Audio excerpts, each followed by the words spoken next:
So last time हमने एक B rams के ऊपर थोड़ा बहुत पढ़ा था कि AXI बी रैम कंट्रोलर क्या होता है और ब्लॉक मेमोरी जनरेटर, दो आईपीस थी। सो ब्लॉक मेमोरी जनरेटर से आप क्या कर सकते हैं, किसी भी विड्थ और हाइट या विड्थ और डेप्थ कहना चाहें तो डेप्थ कह लें, उसकी रैम जनरेट कर सकते हैं। ठीक है।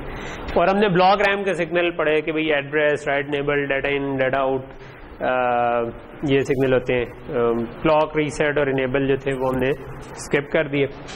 और हमने एक छोटी सी एग्जांपल की जिसमें हमने एक B RAM AXI B RAM controller लगाया, उसको हमने प्रोसेसर की GP0 पोर्ट से कनेक्ट किया और उसके बाद हमने ब्लॉक मेमोरी जनरेटर हम मैन्युअली भी डाल सकते थे, लेकिन हमने कनेक्शन ऑटोमेशन के जरिए जनरेट करवा लिया। और उसमें हमने देखा कि अगर हम साइज चेंज करें तो ब्लॉक मेमोरी का साइज, अगर हम एड्रेस एडिटर से चेंज करें तो उसके अंदर भी चेंज हो जाता है। We just need to save and validate design. जब हम वैलिडेट डिजाइन करेंगे तो वहां पर भी अपडेट हो चुका होगा ब्लॉक मेमोरी जनरेटर में भी। जिसपे शायद एक मसला में आ रहा था कि हम शायद 2K से छोटा नहीं कर पा रहे थे उसको, लेकिन बड़े साइज करते हैं। 32x2K था ना, कुछ 32 या 1K था ना, कुछ इस तरह का था। बहरहाल वो कोई था जो कि हम नहीं फिगर आउट कर सके थे क्यों है, लेकिन बड़े साइज में हम कर रहे थे। फिर इस एग्जांपल में हमने मैं ब्लॉक डिजाइन को खोल लूं ताकि हम देख सकें।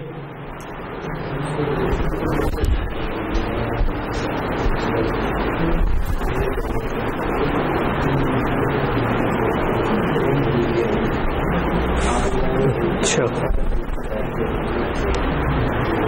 सो ये हमारा ब्लॉक डिजाइन था। इसके अंदर फिर हमने एक नई अपनी आईपी बनाई थी आखिर में, जो हमने आखिरी 10-15 मिनट में काम किया था कि हमने विवॉर्डो के अंदर हमने कहा था कि अगर टूल्स के अंदर है create and package new IP, उसके अंदर जाकर हमने AXI 4 पेरिफेरल सेलेक्ट किया था और उसके बाद उसने एक खुद से आईपी जनरेट कर दी थी और एक नया प्रोजेक्ट खोल दिया था जिसके अंदर वो आईपी खुली थी।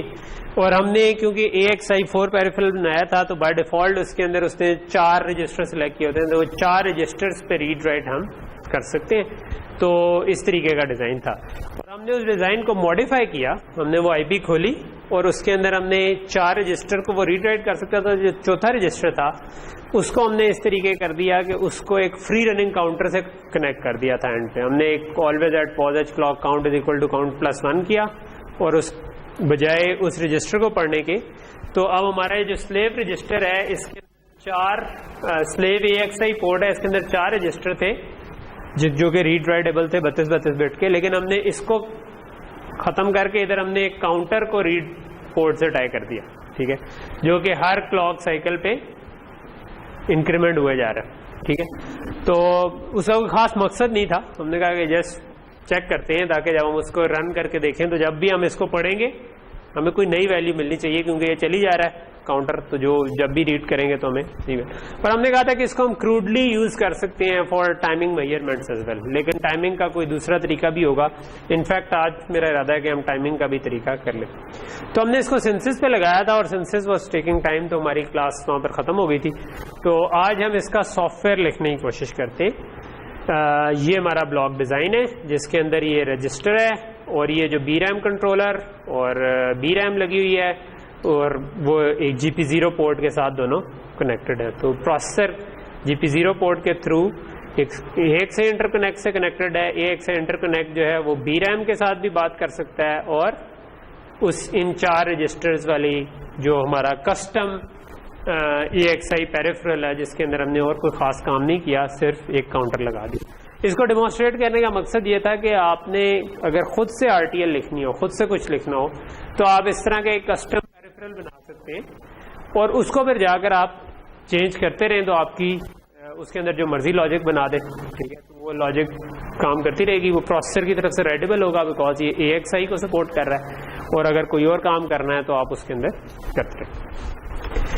तो फिलहाल वो जो कोई और काम था वो हमारा ये था कि हमने काउंटर लगा दिया एक उसके अंदर। एक दूसरी चीज हमने इसमें आके चेंज की थी वो ये कि ये जो एड्रेस एडिटर था इसमें उसने कोई रैंडमली एड्रेस असाइन किया हुआ था, जिसके बजाय हमने ये 4002 असाइन कर दिया था इस वाली आईपी को। ठीक है। तो ये this was just to show कि हम ये अपनी मर्जी से एडिट कर सकते हैं, इसमें कोई मसला नहीं है, ठीक है। तो बिट स्ट्रीम जनरेट हुई है लास्ट टाइम जो हमने चलाया था। अब हम इसका सॉफ्टवेयर लिख सकते हैं, ठीक है। तो हम करना ये चाहते हैं कि हम इन रजिस्टर्स को भी रीड राइट करें, जिस तरह पिछली दफा हमने ब्लॉक रैम को रीड राइट करा था, और उसमें से चौथा रजिस्टर है, इसके ऊपर हमें हर दफा डिफरेंट वैल्यू मिलनी चाहिए जब भी हम इसको रीड करें, ठीक है। तो क्योंकि ये फ्री रनिंग काउंटर से चल रहा है, तो लेट्स स्टार्ट बाय, मुझे इसको उतारना पड़ेगा फॉर एक्सपोर्ट हार्डवेयर करने के लिए। एक्सपोर्ट हार्डवेयर करते हैं हम, और उसमें हम जब करें तो हमारे पास ये ऑप्शन आ जाती है,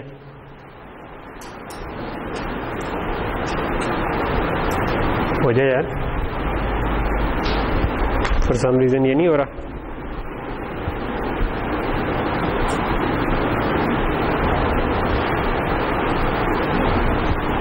कहीं से हिल गया।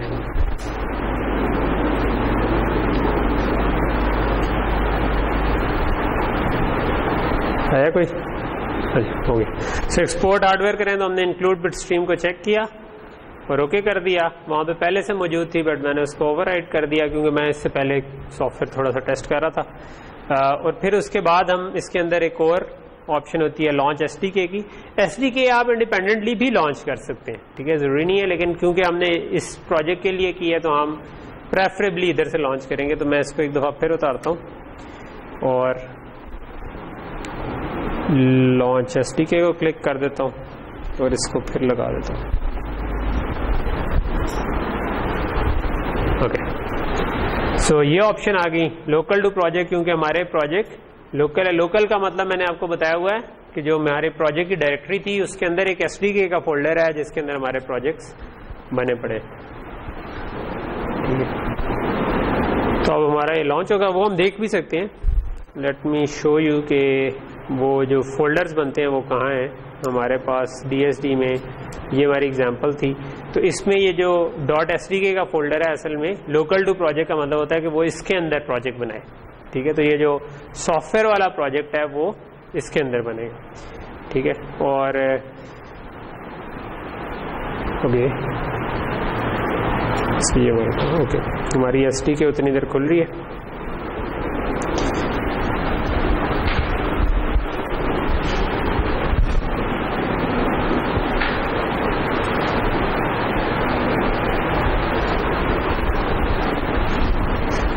नॉर्मल से थोड़ा ज्यादा टाइम ले रहा है आज।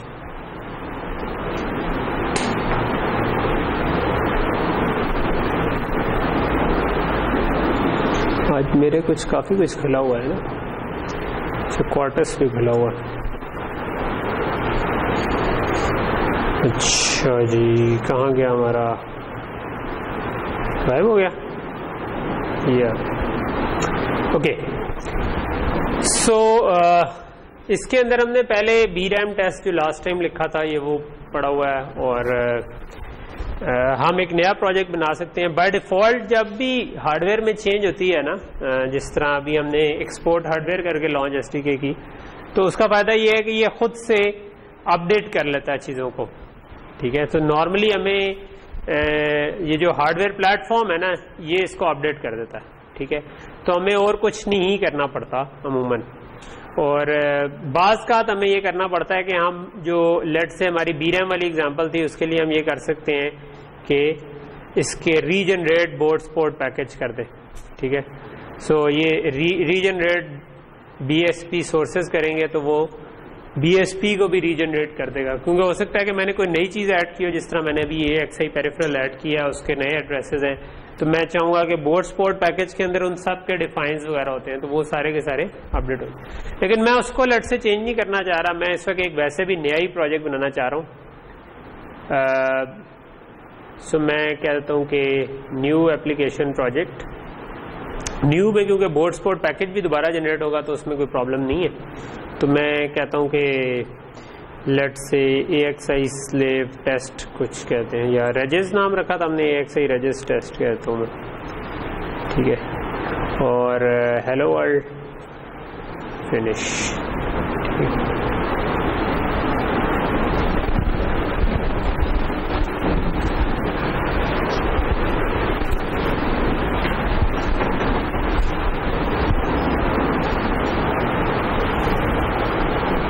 मे भी मैं कुछ चीज़ें बंद कर दूं शायद इस वजह से स्लो।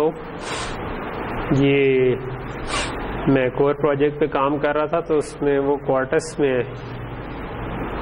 तो मैंने आपको बताया था ना कि इंटेल के जो Xilinx के अलावा एक और कंपनी अल्टेरा है उसके FPGA पे काम करें तो उनका सॉफ्टवेयर देखने में ऐसा होता है, ठीक है, विवाडो की तरह का उनका काम सारे इसमें भी वही है, आप प्रोजेक्ट बनाए चीज़ें करें, ठीक है।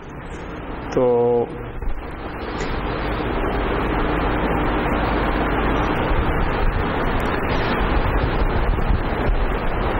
बंद करने से आज कुछ ज्यादा टाइम ले रहा है ना, इतना टाइम लास्ट टाइम नहीं लगा था इस पे। हमारी बनाई हुई आईपी जरा इस पे लगता है भारी बढ़ गई है। अच्छा, ये मीडिया प्लेयर भी खुला हुआ है, इसको भी बंद कर देते। और क्या है, ठीक है, बाकी चीजें तो रिसोर्सेज खाने वाली नहीं है। ओके जी, सो ये हमारा हेलो वर्ल्ड वाला प्रोग्राम बन गया। EXI रेजिस टेस्ट मैंने नाम रखा था इसको।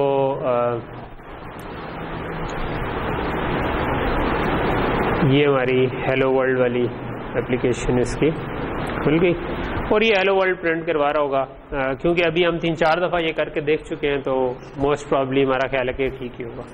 सो अब हम करना क्या चाहते हैं, हम करना ये चाहते हैं, लेट्स से कि मैं ये चौथा रजिस्टर जो था ना इसको पढ़ना चाहता हूँ 3-4 दफ़ा। तो 3-4 दफ़ा पढ़ूंगा तो ये क्योंकि काउंटर है चली जा रहा है तो इसकी वैल्यू फर्क आनी चाहिए हर दफ़ा। तो मैं क्या कर सकता हूँ इसको अगर मैंने पढ़ना हो।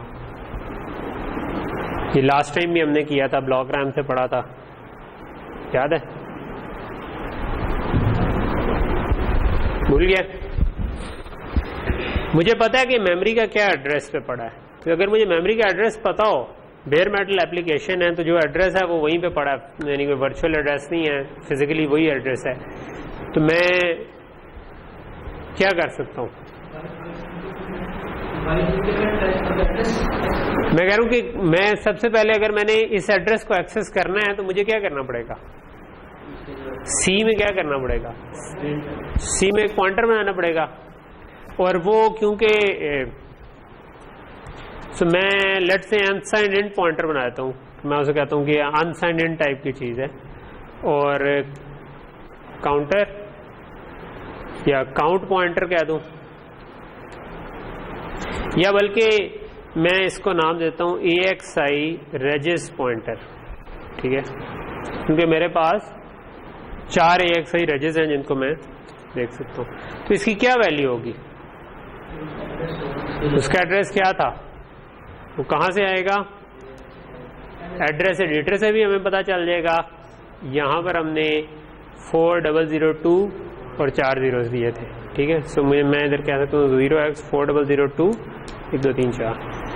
और फिर मैंने आपको बताया था कि यही इससे बेहतर तरीका क्या था कि मैं बोर्ड सपोर्ट पैकेज में जाऊं, उसके अंदर जो इंक्लूड्स हैं हेडर फाइल्स, उसमें एक्सपेरम्स नाम से एक फाइल होगी,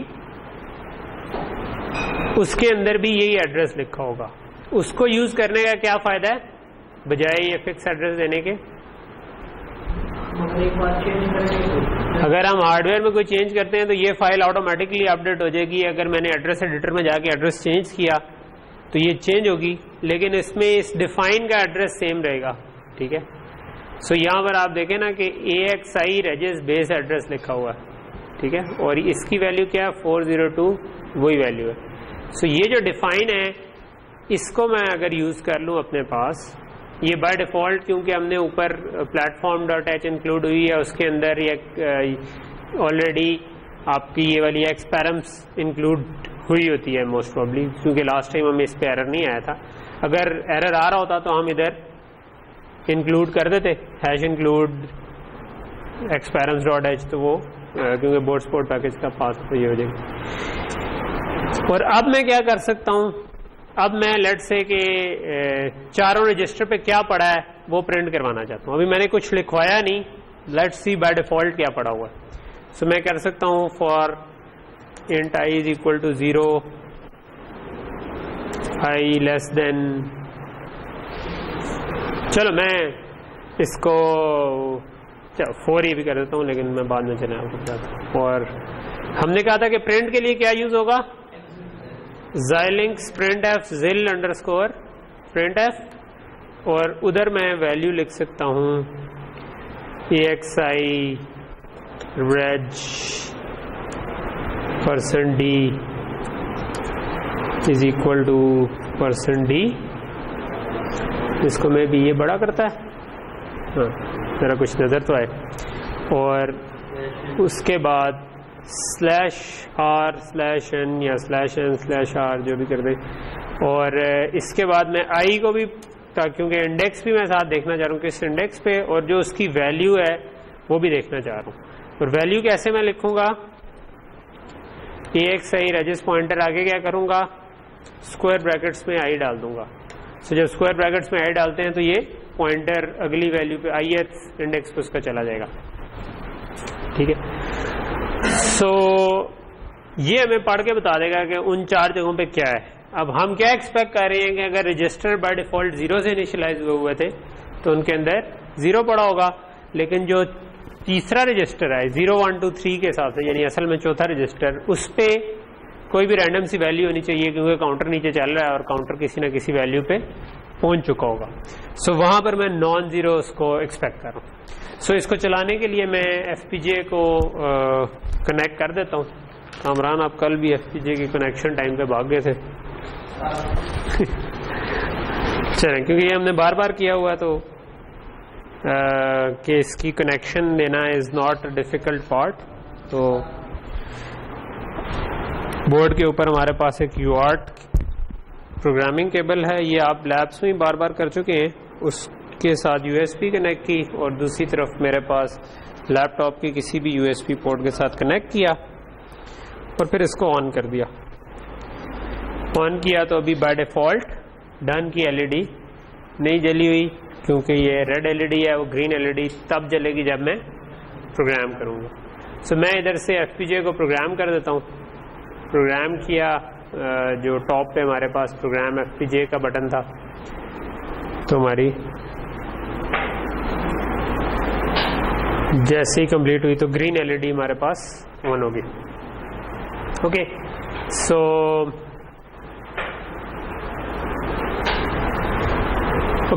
नेक्स्ट चीज हम क्या करना चाहते हैं, नेक्स्ट चीज हम करना चाहते हैं कि इसको रन करके देख लें, लेकिन रन करने से पहले हमें क्योंकि प्रिंट्स करवाने हैं तो प्रिंट्स करवाने के लिए कोई टर्मिनल खोलना पड़ेगा। और मैंने पटी इंस्टॉल किया हुआ है। विंडोज़ में हो तो टेरा टर्मिनल भी लोग यूज़ कर लेते हैं, तो जिसमें से मैंने ज़ेबो को पहले से कॉन्फ़िगर किया हुआ है कि ये 115200 बाइट्स पे चलता रहे। और जो कॉम पोर्ट थी वो हमने डिवाइस मैनेजर से देखी थी। तो इसको हम रन करने के लिए क्या करेंगे, इसको मैं वापस छोटा करता हूँ। रन करने का क्या प्रोसेस था आपको अब याद होना चाहिए, काफ़ी दफ़ा कर चुके हैं। क्या करेंगे रन अगर इस पे करना है तो, आवाज़ नहीं आ रही किसी की। जोन सा प्रोजेक्ट है उसको राइट क्लिक करें, run as, launch on hardware, तो ये हार्डवेयर पे चल जाएगा। तो पट्टी के ऊपर प्रिंट आ गया। सो अभी आप देखें तो पट्टी के ऊपर प्रिंट आया 000 और उसके बाद एक बड़ा सा कोई नंबर आया जो कि काउंटर की वैल्यू होगी। सो इसका मतलब है चल रहा है। और मजीद वेरीफाई करने के लिए हम इसको एक दफ़ा दोबारा रन कर लेते हैं। ठीक है, रन एज, कहते हैं पहले से सेशन एक्टिव है। इस दफ़ा कोई और वैल्यू आनी चाहिए असूली तौर पे इसकी। ठीक है, अब कोई और वैल्यू आई है। ठीक है, सो प्रिंट जो है वो प्रोबेबली साइंड इसको तस्वर कर रहा है। शायद %d के अलावा कोई और स्विच देना होता हो for unsigned, I am not sure. तो वो जब उसकी MSB 1 होगी तो ये इसको 2's कॉम्प्लीमेंट नंबर ट्रीट करेगा। ठीक है, बट अगर आप उसका, मैं लेट्स से कि मैं ये देखना चाहता हूं कि आर्म के ऊपर अगर 50 का लूप मैं एक लगा दूं जो कुछ ना कर रहा हो, तो वो कितना टाइम लेगा। ठीक है, so what I can do is कि मैं इधर कामरान वापस कोड पे आ जाए। ठीक है, तो यहां पर मैं ये कर सकता हूं कि अभी तो मैंने प्रिंट करवाया हुआ था, लेट्स से मैं देखता हूं कि प्रिंट ये 4 प्रिंट्स कितना टाइम लेते हैं। ठीक है, तो मैं कह देता हूं कि unsigned int start time is equal to ये जो रजिस्टर थे इसमें से जो तीसरे नंबर का रजिस्टर था उसमें काउंटर पड़ा हुआ था। ठीक है, और जब ये प्रिंट्स खत्म हो जाए उसके बाद मैं दोबारा यही काम करूं, मगर इस दफा मैं स्टार्ट टाइम के बजाय उसको मैं एंड टाइम कह दूं। ठीक है, और यहां पर मैं प्रिंट कर सकता हूं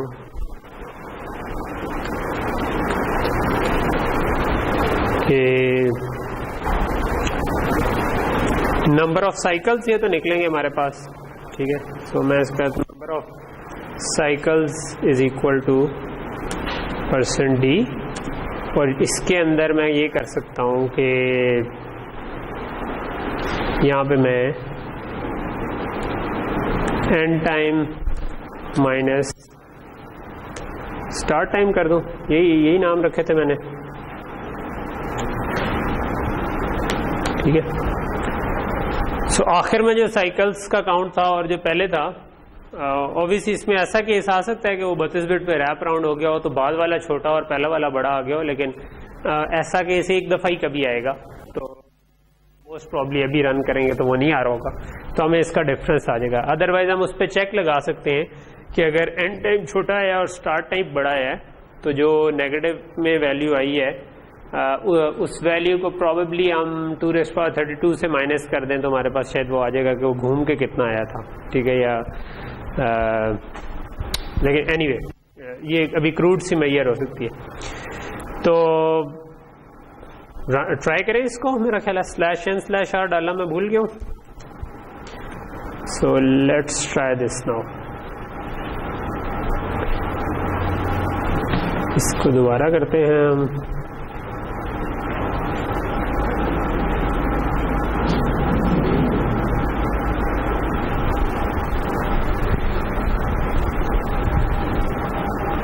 ओके, सो इसने मुझे बताया कि नंबर ऑफ साइकिल्स जो आए हैं वो 2,08,284 साइकिल्स आए।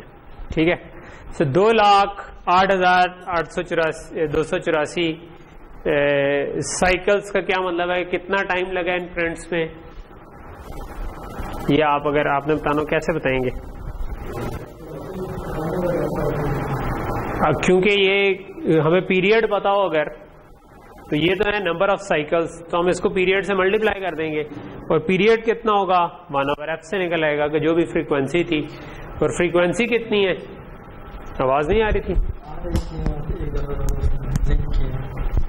चलें जी, आजकल कामरान जो है ना वो टाइम पे मुझे सही बैटरी नहीं देते। मैं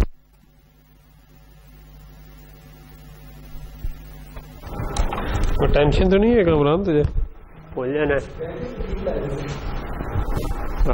कामरान ने अपने जुबान से वो डिटेक्शन करके बैटरी की पावर निकाली है। इनका इतना तजर्बा है कि उससे इन्हें अंदाजा हो जाता है कि कितनी, पता तो चल जाता है अगर जुबान पे करें, लेकिन सो 20,824 ये हमारे नंबर ऑफ साइकिल्स है। क्लॉक फ्रीक्वेंसी कितनी है? ये आई थिंक 650 मेगाहर्ट्ज पे चल रहा है जो आर्म है, लेकिन अगेन आप एक्सपेरिमेंट्स में जाएं तो वहां पर क्लॉक फ्रीक्वेंसी टॉप पर मैंने मुझे शक पड़ता है कि देखी है। सो ये हमारे पास लिखी हुई है। ठीक है, 650 मेगाहर्ट्ज। ठीक, सो ये मेरे पास आ गया नंबर के क्लॉक फ्रीक्वेंसी कितनी थी। तो अगर मैं नंबर ऑफ साइकिल्स के बजाय ये निकालना चाहूं कि टाइम कितना हुआ है, तो 1/f क्या होता है? एक टाइम पीरियड, एक साइकिल का टाइम, और उसको अगर मैं मल्टीप्लाई कर दूंगा जितने साइकिल आए हैं तो मेरे पास टोटल टाइम निकल आएगा। सो यहां पर मैं ये काम कर सकता हूं कि नंबर ऑफ साइकिल्स के बजाय ये चलो साइकिल्स भी प्रिंट कर दूं, और मैंने कॉपी किया हुआ था तो मैं उसको इधर लिख दूं, और एक और प्रिंट लगा दूं कि नंबर ऑफ साइकिल्स इतने थे और time is equal two seconds, और लेट से कि मैं इसको फ्लोट में कर देता हूं। जो भी and time minus start time आया था, अगर मैं इसको डबल या फ्लोट में टाइप कास्ट कर दूं और इसको मैं मल्टीप्लाई कर दूं 1/f से, 1/f, ये जो था ये क्या था, कांस्टेंट था। मे बी मैं इसको भी टाइप कास्ट कर दूं तो, ताकि वो बाय डिफॉल्ट इसको, वरना इंटीजर डिवीजन हो जाएगी ना, तो इंटीजर डिवीजन हो जाएगी तो वो तो कुछ जीरो आ जाएगा। ओके, लेट्स सी कि ये कुछ हमें नंबर देता है कि नहीं। इसको वापस छोटा करते हैं, बिल्ड हो गया हुआ है।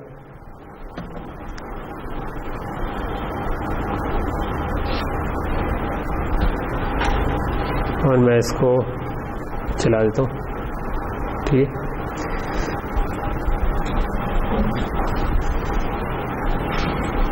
ओके, उसे कुछ नहीं टाइप किया क्यों नहीं किया वैसे? डबल सपोर्टेड तो होंगे,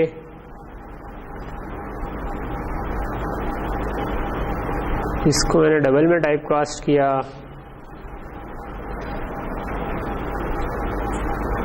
ओके, लेट्स सी कि मैं जो मल्टीप्लिकेशन है इसको निकालता हूँ 1 मिनट, और मैं देखता हूँ कि ये मुझे डबल्स में वैसे start time minus and time बताता है कि नहीं, फिर मैं उसको दोबारा डाल दूंगा, ठीक है। सो इसको भी अगर मैं 1.0 कर दूं तो बेहतर है, ताकि वो इंटीजर ना ले। और अभी ये टाइम नहीं आएगा, अभी ये फ्रीक्वेंसी का ऑपोजिट आ जाना चाहिए अगर ठीक चला।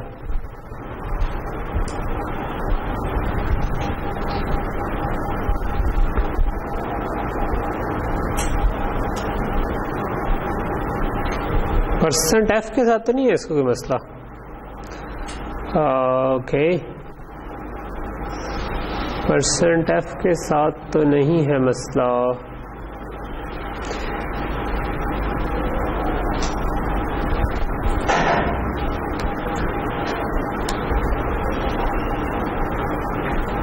%d करूँगा तो वो उसको मेरा ख्याल है कि इंटीजर में टाइप कास्ट करके बता देगा वापस, क्योंकि सेकंड, लेकिन खैर इंटीजर में तो बहुत ही छोटी वैल्यू आएगी, उसका कोई फायदा नहीं है।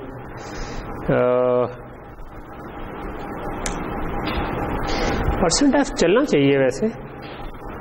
कुड भी कि ये सिंपल printf नहीं है, ये xilinx printf है, तो शायद इसमें %f की ऑप्शन ना हो। printf भी कंपाइल हो गया, चलो लेट्स ट्राई दिस आउट। मैंने वैसे इसको चेंज किया तो printf पे उसने मुझको एरर नहीं दिया।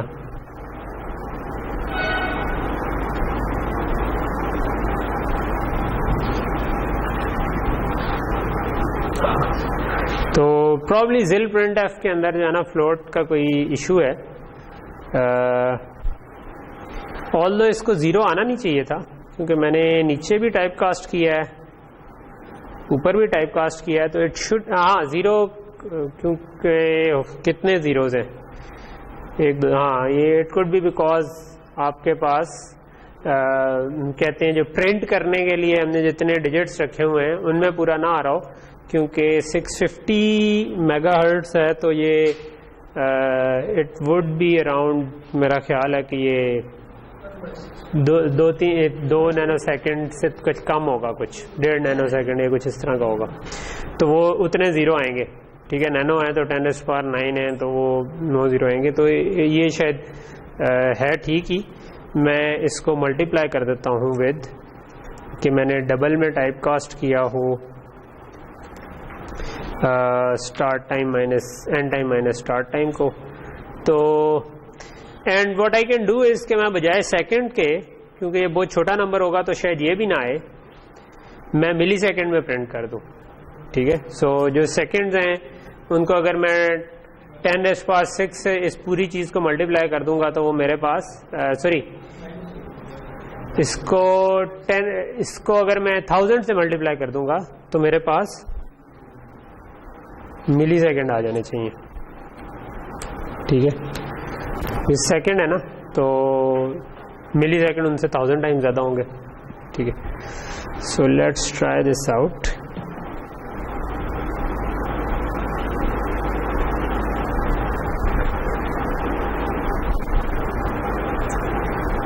इनफैक्ट ये मिली सेकेंड भी थोड़ा बड़ा यूनिट है, मुझे चाहिए कि इसको माइक्रो सेकेंड में लिखें, लेकिन क्योंकि ये 0.33 मिली सेकेंड, ठीक है, ये पढ़ा नहीं जा रहा। अगर मैं लाइट ऑफ कर देता हूँ थोड़ी सी ताकि कुछ पढ़ा जाए।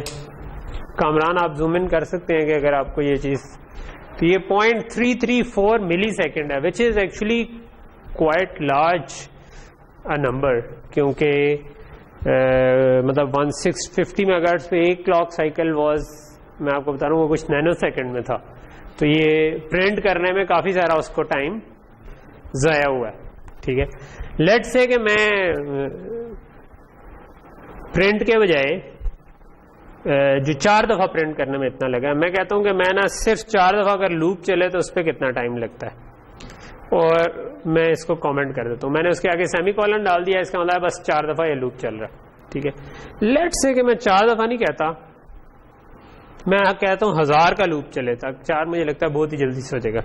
तो 1000 दफा लूप चले जो कुछ भी ना कर रहा हो, सिर्फ लूप का अपना ओवरहेड मैं निकालना चाह रहा हूं, तो वो कितना टाइम इसमें निकलेगा, वो अगर मैं ये आपको एग्जांपल क्यों दे रहा हूं, इस पर मैं भी आता हूं, ठीक है। सो ये अगर मैं 1000 दफा का निकालना चाहूं तो वो क्या आएगा, वो हम देख लेते हैं।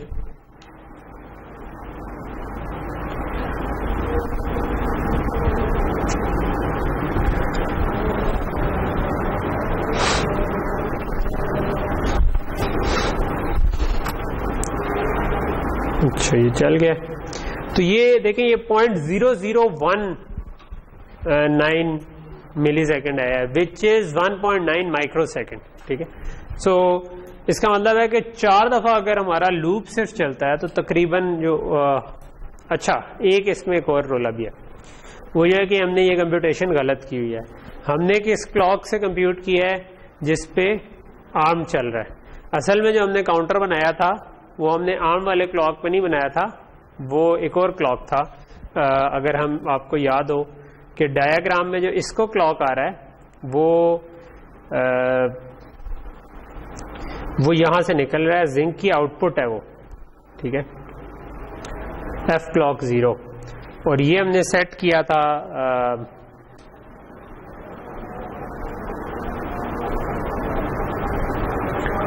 ये जो PSPL कॉन्फ़िगरेशन में, ये क्लॉक कॉन्फ़िगरेशन में होगा, पर PL फैब्रिक क्लॉक्स में तो ये 100 मेगाहर्ट्ज का क्लॉक था, ठीक है। तो हम जो चीज कैलकुलेट कर रहे हैं ये एक्चुअली 100 मेगाहर्ट्ज के साइकिल थे, तो हमें जो डिवाइड करना था वो उस पीरियड से नहीं करना था, बल्कि 100 मेगाहर्ट्ज से डिवाइड करना था, ठीक है। तो मे बी हम एक्सपेरिमेंट्स में देखें कहीं पे वो वाला क्लॉक है, क्लॉक आउट शायद ना ही हो, रजिस BRAM DDR का एड्रेस है,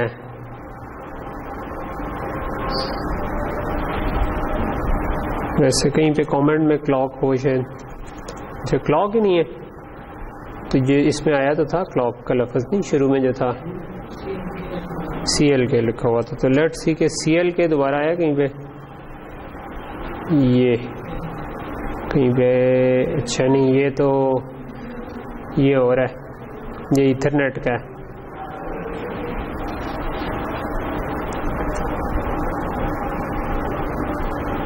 सो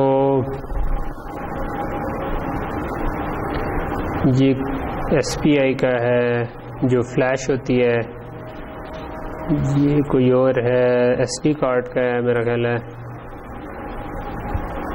ये आई डोंट नो किस चीज़ का है।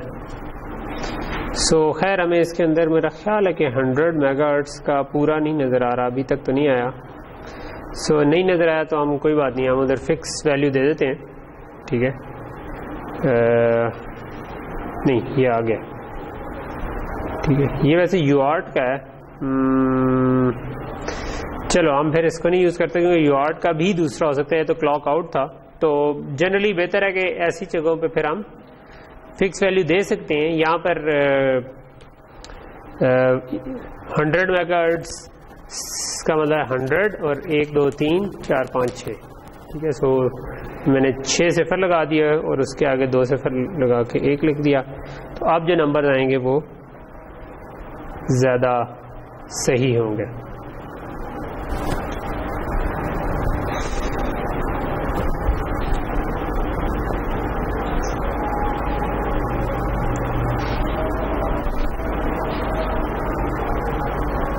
तो अब हमारे पास 0.0127 कुछ इस तरह से है, ये 12.7 मिली सेकेंड बन जाएंगे, माइक्रो सेकेंड बन जाएंगे, सॉरी।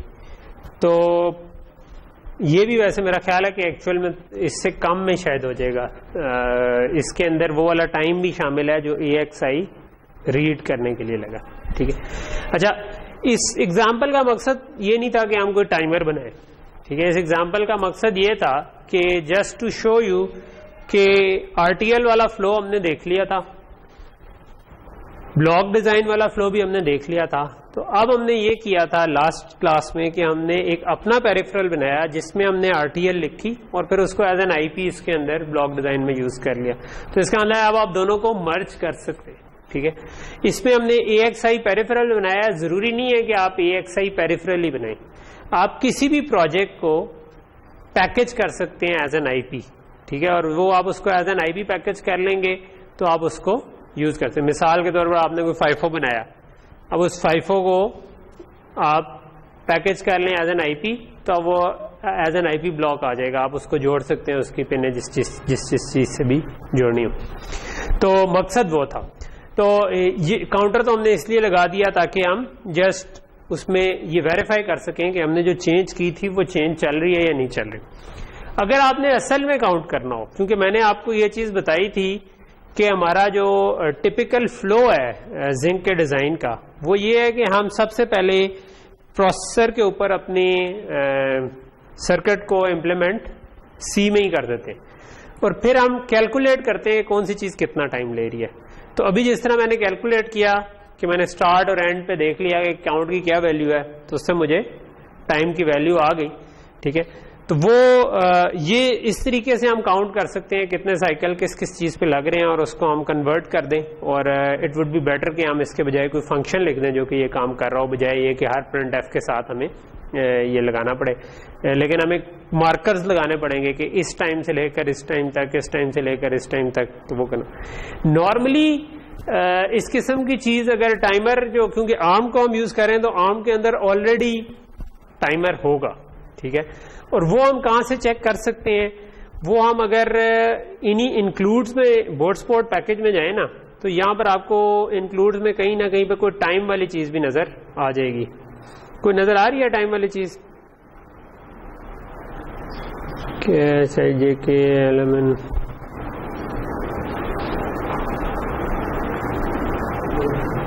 ये एक टाइमर आया, ये अब जिस तरह टाइम है, ठीक है। ये हेडर फाइल है जिसमें इन्होंने बताया हुआ है कि आप गेट टाइम कर सकते हैं, ठीक है। एक्स टाइम ये एज बाय रेफरेंस पास हुआ है, तो अगर मैं, और एक्स टाइम खुद क्या है, ये भी यहाँ पे ही ऊपर कहीं पे डिफाइन हुआ था जहां तक मुझे याद है। तो ये एक इन्होंने ना 64 बिट, U64 का मतलब है अनसाइंड इंट 64, ये टाइप्स डॉट एच, इसको मैं F3 करूंगा तो वहां ले जाएगा। तो इन्होंने 64 बिट का एक इंटीजर, हमने तो 32 बिट का काउंटर लगाया हुआ था, इसके अंदर ऑलरेडी 64 बिट का काउंटर है, जिसको अगर मैं गेट टाइम का फंक्शन कॉल करूं तो मुझे वो टाइम दे देगा। तो लेट्स मॉडिफाई दिस। एक्चुअली जो हमने काउंट निकाला है, हम उसके बजाय ये करते हैं कि हम एक्स टाइम,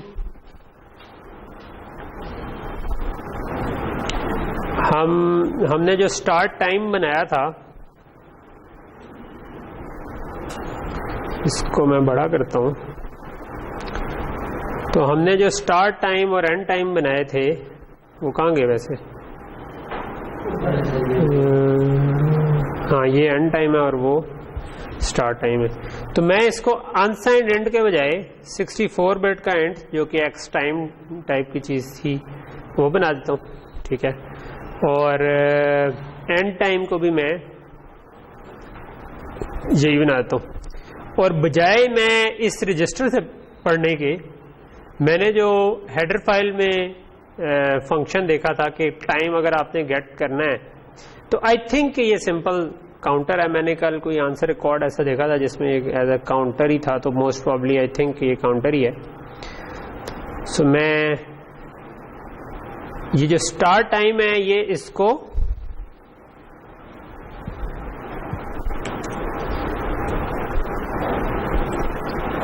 पास करना पड़ता है। तो मैं ऐसा करता हूं कि मैं स्टार्ट टाइम और एंड टाइम जो है ना, उसको ऊपर डिक्लेयर कर देता हूं और मैं इसको पास कर देता हूं स्टार्ट टाइम, ठीक है। उसने पॉइंटर कहा था, मुझे लगता है मुझे इसका एड्रेस पास करना चाहिए ना। और ये जो एंड टाइम वाली लाइन थी, इसके बजाय भी मैं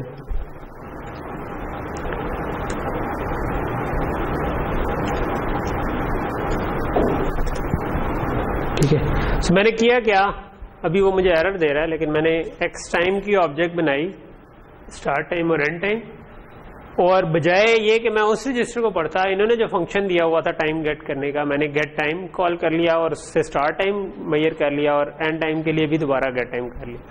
क्योंकि ये 64 बिट इंटीजर्स ही हैं, तो मोस्ट प्रॉब्ली नीचे वाली कैलकुलेशन जो है ना वो वैलिड है, सिवाय इसके कि ये क्योंकि आर्म का काउंटर है, तो मुझे इस जगह पर वो जो वेरिएबल था मुझे 650 मेगाहर्ट्ज करना चाहिए, ठीक है। तो मैं इसको 650 कर देता हूँ फिलहाल बाय हैंड। लेकिन अच्छा, दूसरा ये मुझे एरर दे रहा है। एरर को कैसे देख सकते हैं हम? मैंने अभी इसको मैक्सिमाइज किया हुआ है, लेकिन ये नीचे मुझे एरर बता रहा होगा कि क्या एरर है, ठीक है। वैसे मैं एरर के ऊपर कर्सर लाऊंगा तो शायद मुझे वैसे ही बता दे। अननोन टाइप एक्स टाइम, क्योंकि मैंने एक्स टाइम अंडरस्कोर जो भी l.h है या i.h है, ये इंक्लूड नहीं की हुई, तो शायद ये इस वजह से कह रहा है, ठीक है। तो मैं आई एम नॉट श्योर कि ये l है कि i है, लेकिन मैं हैश इंक्लूड इधर कर देता हूँ।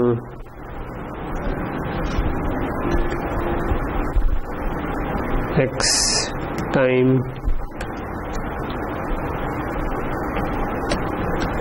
अगर इससे मसला हल हो गया तो इसका मतलब एल ही था, अदरवाइज यही था, तो ठीक है जी, इससे मसला हल हो गया। तो अब वो कंपाइल हो गया, एरर खत्म हो गए, जिसके बाद नीचे बिल्ड फिनिश लिखा आ जाता है और इस जगह पे कोई एरर शो नहीं हो रहा होता।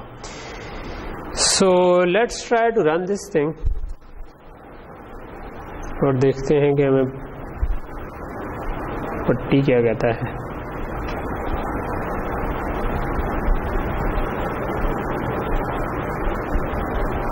ओके, सो ये नंबर जो है ना, it would be much better, यानी ये एक्चुअल नंबर होगा क्योंकि के करीब होगा, क्योंकि हमने 64 बिट का काउंटर यूज किया था और ये उसके इंटरनल रेजेस में से था, तो प्रॉबेबली आर्म का इंटरनल रेज को पढ़ने में कम टाइम ज़ाया हुआ होगा। एक्सटर्नल जो AXI का रीड राइट है उसमें थोड़ा सा ज़्यादा टाइम यूज हो। तो ये अब हमारे पास जो नंबर आया है वो आया है 0.006, जो कि 6 माइक्रोसेकंड के करीब फिर बन जाएगा। तो हमारे पास इसका मतलब है कि 1000 इटरेशन चलने में 6.22 माइक्रोसेकंड लग रहे हैं, और हम उसको फिर कन्वर्ट कर सकते हैं कि 1000 से डिवाइड कर दें तो वो एक इटरेशन का टाइम आ जाएगा और हम अंदाज़ा लगा सकते हैं, ठीक है। तो जब अब हमारे पास ये टूल बन गया, यानी कि आप कभी भी टाइम इस तरह से निकाल सकते हैं। तो आपने कोई कोड लिख, कोई एल्गोरिदम पोर्ट किया, ठीक है, जो कि मल्टीपल स्टेप्स में चलता था। पहले एक काम करता था, फिर दूसरा काम करता था, फिर तीसरा काम करता था। तो अब हर काम के स्टार्ट और एंड पे, यानी स्टार्ट पे आपने एक मार्कर लगा दिया कि भाई ये काम स्टार्ट हो गया, एंड पे अगर दूसरा काम स्टार्ट हो रहा है तो वहां पर आप एक एक्स टाइम की ऑब्जेक्ट में उस वक्त टाइम ले लें, उससे अगला काम शुरू हो रहा है उस वक्त टाइम ले लें, एंड हो गया उस वक्त टाइम ले लें। तो आपके पास सारे टाइम्स के वक्त काउंटर आ गया। अब आप उससे इसी तरह एंड पे एक पूरी रिपोर्ट डिस्प्ले करवा दें कि भाई ये वाली चीज इतना टाइम लेती है, ये वाली चीज इतना टाइम लेती है, ये वाली चीज इतना टाइम लेती है, ये वाली चीज इतना टाइम। तो ये आपके पास आ गया। तो अब आप इसको यूज कर सकते हैं ये डिसीजन लेने के लिए कि कौन सी चीज ज्यादा टाइम ले रही है तो मैं उस पर फोकस करूं, जो चीज कम टाइम ले रही है उस पर मुझे अपनी एनर्जी जाया करने की जरूरत ही नहीं है। ठीक है, तो जो ज्यादा टाइम ले रही है उसको फिर ऑप्टिमाइज करने की कोशिश करें कि वो फास्ट हो सके। तो ये मेनली हमारे इस पूरे टाइमर वाली एक्सरसाइज का मकसद था।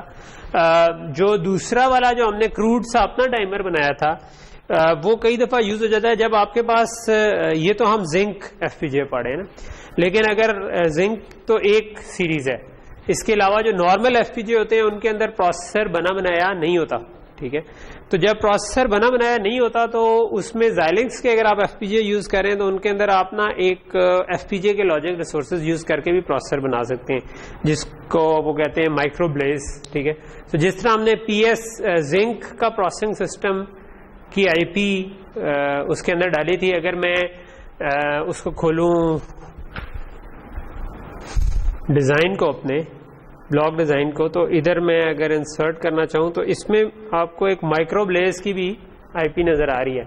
अगर मैं माइक्रोब्लेज को क्लिक करूंगा तो ये भी एक प्रोसेसर है, लेकिन ये प्रोसेसर जो है ये बना बनाया पहले से एफपीजीए के अंदर नहीं है, बल्कि एफपीजीए के अंदर जो लॉजिक रिसोर्सेज हैं उनको यूज करते हुए बनेगा। So it would be slower then this. Zinc तो 650 मेगाहर्ट्ज पे चल रहा है ना हमारे केस में, और बास बोर्ड्स में ज्यादा तेज चल रहा होगा। लेकिन जो आपका माइक्रोब्लेज है वो हो सकता है कि 100 मेगाहर्ट्ज या 150 मेगाहर्ट्ज तक चला जाए, डिपेंडिंग ऑन उसको हम कई तरह, लेकिन वो क्योंकि एफपीजीए के रिसोर्सेज से बन रहा है तो हम उसको कई तरह कन्फिगर कर सकते हैं। ठीक है, यानी कि उसमें हमारे पास वो उतना फिक्स्ड नहीं है, उसकी मेमोरीज छोटी बड़ी करनी हो, बाकी काफी सारी चेंजेस हम उसके अंदर कर सकते हैं। तो कई दफा जब हम नॉर्मल एफपीजीए पे काम कर रहे हैं तो हम माइक्रोब्लेज प्रोसेसर लगा लेते हैं, तो वो एसओसी सिस्टम हम उसको कहते हैं, जिसमें आपका प्रोसेसर ऑन चिप हो, तो हम उसको एज अ प्रोसेसर यूज कर लेते हैं, उसके ऊपर सी में चीज इंप्लीमेंट कर लेते हैं। जब उसके ऊपर सी में इंप्लीमेंट करेंगे तो उसमें टाइम निकालने के लिए बस का टाइमर बिल्ट इन नहीं होता। ठीक है, तो उसके लिए आप AXI टाइमर की आईपी भी यूज कर सकते हैं, या जिस तरह हमने ये क्रूड सा तरीका रखा है इस तरह भी यूज कर सकते हैं कि आप अपना एक रजिस्टर बना दें और काउंटर बनाएं और उस काउंट को करते रहें। तो ये काम भी हम कर सकते हैं। तो ये चलें थोड़ा साइड टॉपिक हो गया। ओके, अच्छा, अब हमारे पास यानी कि हम अब इस काबिल हो गए हैं कि हम ऐसा कोड लिख सकें जिसके अंदर हमने अपनी आईपी बना सके। ठीक है, सो एक और मैं फ्लो करवाना चाहता हूं, वो ये है कि उसकी हम शायद एग्जांपल पूरी ना कर सकें, यानी कि हम उसको चला के ना देख सकें, लेकिन मैं उसको करवाना ये चाह रहा हूं कि आपके पास कोई प्रोजेक्ट हो ना, जो आपने जो RTL से कोई चीज बिल्ड की है, तो आप उसको भी आईपी बना सकते हैं। ठीक है, तो वो कैसे बना सकते हैं? फॉर एग्जांपल मैं कहता हूं कि मैं इस प्रोजेक्ट को करता हूं बंद अब। ठीक है,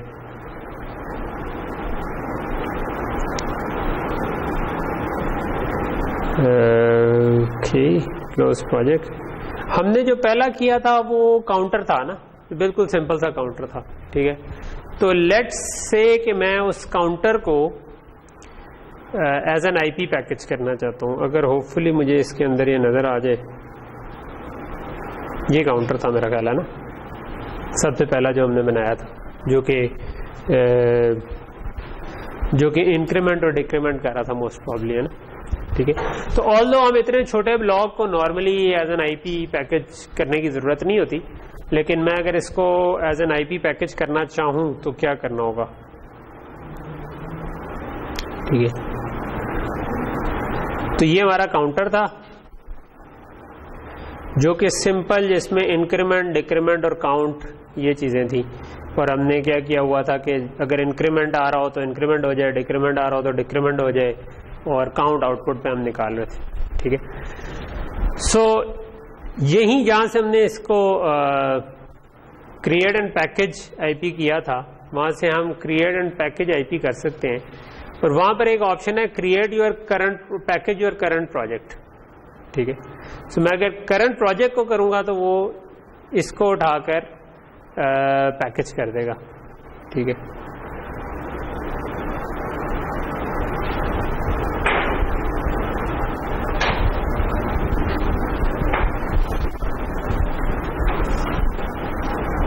ठीक है, सो ये उसने जिस तरह हमने AXI के लिए पेरिफेरल के किया था तो तब भी यही ऑप्शंस आ गई थी। ठीक है, तो ये पूछ रहा है कि अच्छा इसका क्या नाम रखूं। तो सबसे पहले यहाँ पर आप अपना वेंडर में आपकी अपनी कंपनी हो, आप अपना नाम रख सकते हैं कि क्या कौन बनाने वाला है, लाइब्रेरी का नाम रख सकते हैं, और डिस्प्ले नेम क्या होगा। तो मैं कहता हूँ ठीक है, यही चीज़ें रहने देता हूँ। कंपैटिबिलिटी में है कि किन किन डिवाइस फैमिलीज से हो सकता है। कस्टमाइजेशन पैरामीटर्स में अगर कोई उसके पैरामीटर्स आ रहे होते हैं, जिस तरह इस केस में शायद बेहतर था कि मैं जो काउंट की विड्थ है वो प्रोग्रामेबल रखता, लेकिन क्योंकि मैंने एज अ पैरामीटर नहीं बनाया हुआ तो मैं इधर छोड़ दूंगा।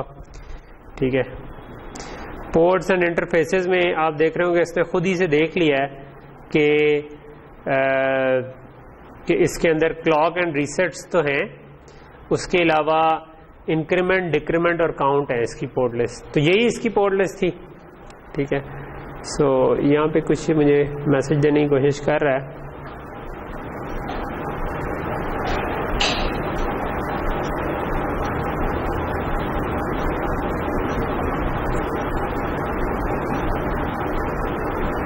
अच्छा चलो खैर, इसको हम भी छोड़ देते हैं।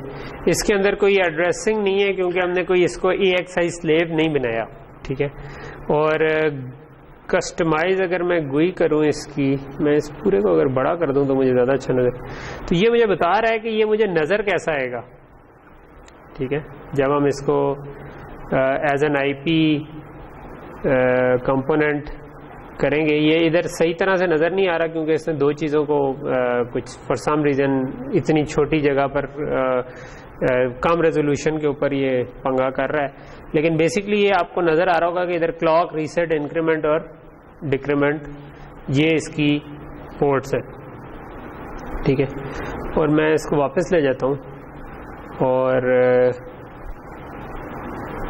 मैं कहता हूँ पैकेज IP। ठीक है, सो पैकेज IP करने से क्या हुआ कि ये एज एन IP पैकेज हो गया। ठीक है, अब IP पैकेज होने के बाद मैं लेट से कि मैं जो वही प्रोजेक्ट जो मेरा पिछला चल रहा था जो DRAM वाला ही, मैं उसको खोलता हूँ और मैं उसमें ये यूज़ करना चाहता हूँ। ठीक है, तो मैं कैसे करूँ?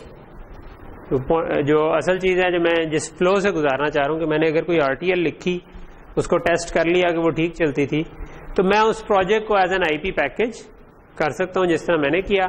और जब उसके बाद आपके पास आपने उसको यूज़ करना हो ना, तो यहाँ पर आपकी IP कैटलॉग होती है एक। ठीक है, इसको आप क्लिक करेंगे ना तो जो भी आपकी IPs है ना वो आपको ज़रा बेहतर नज़र आएगी क्योंकि मेरी रेजोल्यूशन इस वक्त अच्छी नहीं है तो मुझे इसको अलग से बड़ा करना पड़ा है। तो ये आपके जो IPs है ना डिफरेंट, कुछ बनी बनाई है विवाडो की अपनी IPs, और यूज़र रिपोजिटरी में इस वक्त वो वाली IP आ रही है जो कि हमने अभी 4 रजिस्टर वाली IP इंस्टेंशिएट की थी। तो काउंटर वाली IP इस जगह पर नहीं आ रही, लेकिन अगर वो मैंने इसमें शामिल करनी है तो मैं क्या कर सकता हूँ, मैं इसको राइट क्लिक करके कह सकता हूँ कि भाई ऐड IP टू रिपोजिटरी, और उसके अंदर मैं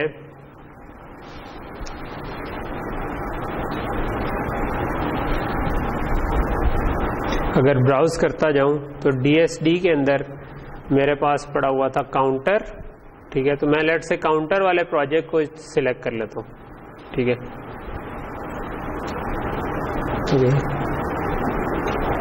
सिलेक्ट क्यों नहीं कर रहा? एक मिनट,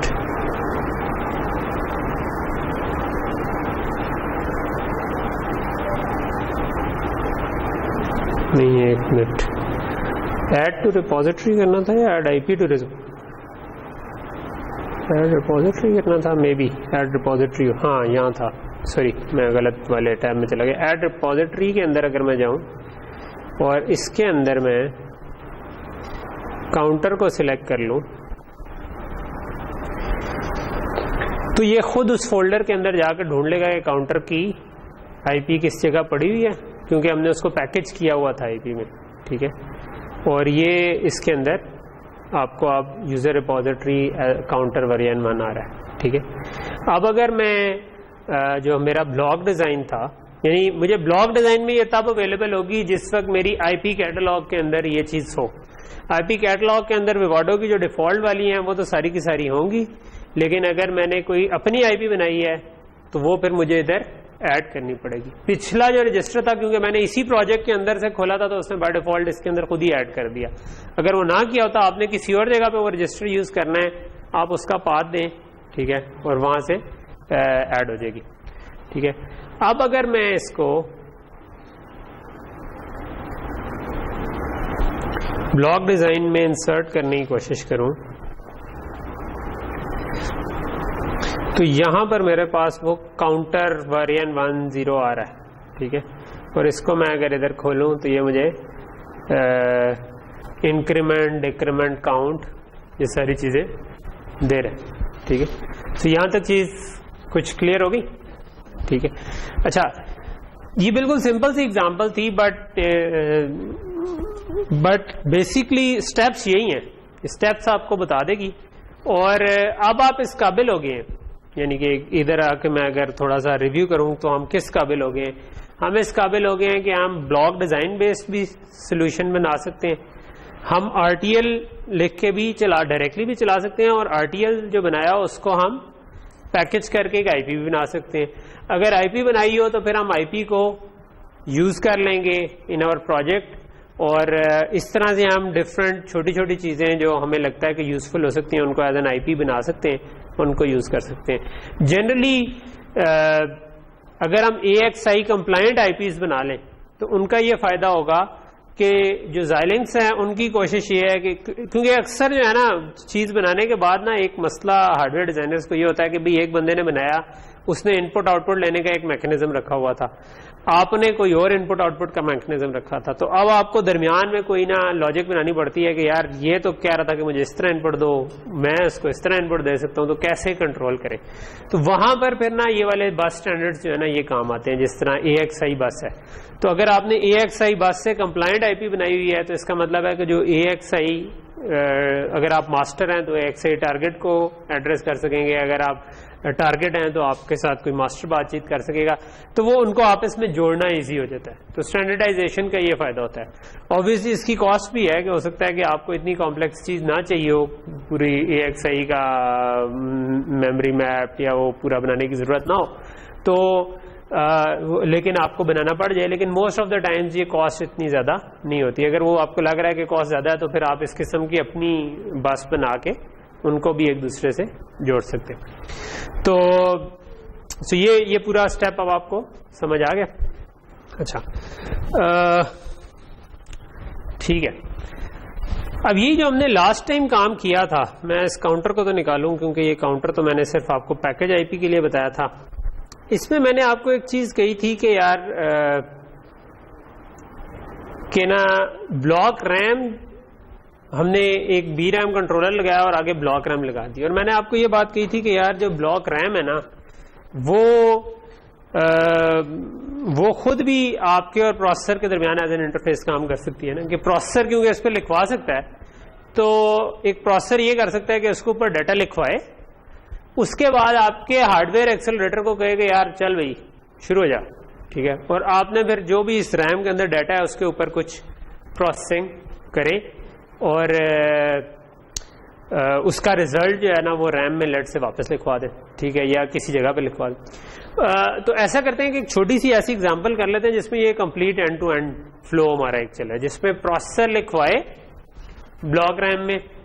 लेट से कि हम ना एक एरे का की सारी वैल्यूज को सम करना चाहते हैं, ठीक है, तो ब्लॉक रैम हमारी जितनी भी थी हम उसकी तमाम एंट्रीज को आपस में ऐड करना चाहते हैं, ठीक है। सो ऐड करने के लिए हम हार्डवेयर डिजाइन करते हैं, ठीक है। उस हार्डवेयर जो हमने डिजाइन किया होगा उसकी एक आईपी बनाते हैं, ठीक है। और वो आईपी जो है वो हम एज एन इंडिपेंडेंट आईपी भी बना सकते हैं, और हो सकता है कि इसका पार्ट भी बना सकते हैं कि इसकी आरटीएल को मॉडिफाई करके इसके अंदर हम अपनी आईपी डाल दें, या ये भी कर सकते हैं कि एक डिफरेंट आईपी बना लें जो कि ये काम कर सके। तो ये काम करने की कोशिश करते हैं, ठीक है। तो what can we do here, अगर मैंने इससे आपकी ना अभी तक हम ना ज्यादातर फ्लोज पढ़े थे, ठीक है। तो ये आपकी ऑल्दो ये बहुत ज्यादा यूजफुल काम तो नहीं है, बट ये आपकी सिस्टम डिजाइन की एक एक्सरसाइज हो जाएगी, ठीक है, कि कैसे सिस्टम डिजाइन किया जाता है। तो प्रॉब्लम समझ आ रहा है? प्रॉब्लम ये है कि भाई मैं प्रोसेसर के थ्रू बी रैम पे लिखवाना है, वो ऑलरेडी हमने लिख दिया। बी रैम की दूसरी पोर्ट हमारे पास अवेलेबल है। अब हम चाहते सिर्फ ये हैं कि भाई जो बी रैम के अंदर जितनी भी एंट्रीज हैं उनको हम ऐड करके उसका रिजल्ट किसी रजिस्टर के ऊपर लिखवा दें। और वो रजिस्टर जो है वो हमने 4 रजिस्टर हमारे पास थे, उनमें बल्कि उनमें से एक हमने काउंटर के तौर पे यूज किया था, तो काउंटर की तो हमें जरूरत नहीं है। तो हम उन 4 रजिस्टर्स को एज अ यूज कर सकते हैं कि यार जब प्रोसेसर ने हमें बताना होगा कि स्टार्ट कर दो, तो उनमें से किसी रजिस्टर पे किसी बिट पे लिखवा दे कि हाँ भाई स्टार्ट कर दो, ठीक है। सो मे बी जो पहला रजिस्टर है उसकी पहली बिट अगर 1 मिली ना तो हम स्टार्ट हो जाएंगे, ठीक है, ठीक। तो लेट्स से कि हम स्टार्ट हो जाएंगे। और हम चाहते हैं कि जब हम पूरी कंप्यूटेशन कर लें तो हम उसके बाद को उसको प्रोसेसर को बता सकें कि भाई हम डन हो गए, ठीक है। तो वो कैसे बताएं? अगेन हम ये कर सकते हैं कि जो दूसरा रजिस्टर है उसकी पहली बिट पे हम डन हार्डवेयर लिखवा देगा कि हाँ भाई डन हो चुका है, ठीक है। जब भी हमारी कंप्यूटेशन पूरी हो जाएगी, यानी प्रोसेसर ने क्या किया, ब्लॉक रैम के अंदर कुछ नंबर्स लिखवाए, नंबर्स लिखवा कर इस जगह पर आकर उसने 1 लिखवा दिया। उसने 1 लिखवाया तो अब हमारा हार्डवेयर इसके ऊपर चलना शुरू होना चाहिए। हार्डवेयर ये करे कि एक एक करके ब्लॉक रैम से रीड करे और जो भी नंबर आते जाते हैं उनको ऐड करता जाए जब तक कि वो सारे नंबर्स को ऐड नहीं कर लेता। जो सारे नंबर्स का रिजल्ट है ना, लेट से कि हम वो जो चौथा नंबर रजिस्टर था ना, 0 वाला ये है, 1 वाला ये है, लेट से 3 वाला जो है ना उसमें हम चाहते हैं कि वो सम आ जाए, ठीक है। आप सोच रहे होंगे 2 क्यों छोड़ा है? तो मेरी मर्जी, ठीक है, मैंने छोड़। अच्छा, 2 को मैंने इसलिए छोड़ा है कि मे बी अगर हमें टाइम मिले तो हम बजाय ये कि पूरी की पूरी रैम को सम करने के, वो ये भी प्रोग्राम करके बता सके कि यार नहीं यहां से यहां तक सम करना है, तो मे बी इसकी पहली 16 बिट में बता दे कि स्टार्ट कहां से होना है और अगली 16 में बता दे कि एंड कितने में होना है, या पहली 16 में बता दे कि यहां से स्टार्ट होना है और दूसरी में बता दे कि इतनी एंट्रीज है टोटल, जिस तरह भी वो बताना चाहे, ठीक है, हमें जिस तरह सूट करे। सो प्रॉब्लम समझ आ गया सारों को? क्या करें? लॉजिक प्रपोज करें। सम भी यानी कि इसके ऊपर हार्डवेयर ने लिखवाना है किसी तरह। क्यों रकीब, आ रही है कोई लॉजिक ज़हन में है? रकीब कौन सी आ रही है, लॉजिक नहीं आ रही है? पहली चीज ये है कि बिलीव करेंगे आप कर लेंगे, ठीक है। जो सर्किट पड़े हैं उनको जोड़ सकते हैं, बाकी तो इंशाल्लाह हो जाएगा, ज्यादा कॉम्प्लेक्स नहीं है। क्या करें जी? लूप नहीं, सॉफ्टवेयर ने नहीं करना, हार्डवेयर ने करना है। सॉफ्टवेयर में तो हम उस एरे को वैसे ही सम कर सकते थे, क्योंकि वो एरे मेरे पास पॉइंटर था, मैं एक एक करके कर लूं, ठीक है। हम एंड पे कंपेयर करेंगे, टाइमर हमारे पास है, हम कंपेयर करेंगे कि अगर हम हार्डवेयर पे लिखवा देते हैं वैल्यूज, उसके बाद हम सम का लूप अगर सॉफ्टवेयर में लिखवाएं या हार्डवेयर में लिखवाएं तो कौन तेज है? हो सकता है सॉफ्टवेयर ही ज्यादा तेज हो, क्योंकि वो 650 मेगाहर्ट्ज पे चल रहा है, और उसके जो 4 साइकिल हैं या 4-5 साइकिल या एक लूप ओवरहेड के लगते हैं, तो वो हो सकता है कि जल्दी कर ले, हो सकता है ये जल्दी कर ले।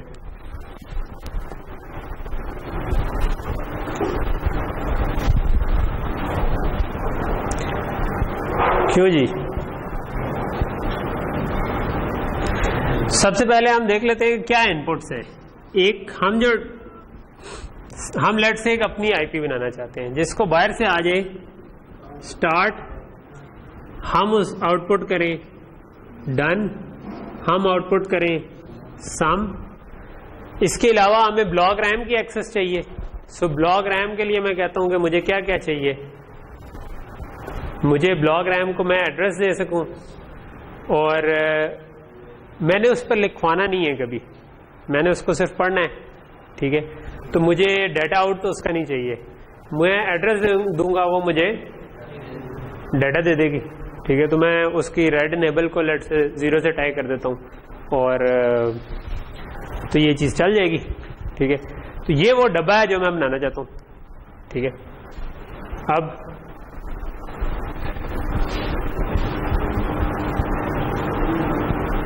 अब आगे ब्लॉक रैम लगी हुई है, ठीक है। सो ठीक है, रजिस्टर के साथ जो बातचीत होनी है हम कहते हैं उसकी हम अभी परवाह नहीं करते, वो हम रजिस्टर वाली आईपी को मॉडिफाई कर लेंगे। उससे हमें बाहर की तरफ एक सिग्नल स्टार्ट का चाहिए, उसको एक इनपुट चाहिए हमें डन की, और एक हमें सम चाहिए जो कि हम आगे टाई कर सकें, ठीक है। तो वो मॉडिफिकेशन इज ईजी, वो लेट से कि हम कहते हैं ईजी है या मुश्किल है, will do it later. So question क्या है, क्वेश्चन ये है कि अच्छा मुझे रैम के साथ क्या काम करना है, कैसे करना है, ठीक है। जब मुझे उधर से स्टार्ट आए तो मैं स्टार्ट हो जाऊं और ये आगे रैम लगी हुई है, ठीक है। रैम को जब भी मैं डाटा दूंगा, एड्रेस दूंगा, वो मुझे अगले साइकिल में डाटा दे देगी, उसी साइकिल में नहीं देगी। जिस राइजिंग एज ऑफ क्लॉक पे मैं उसको एड्रेस दूंगा वो उस क्लॉक।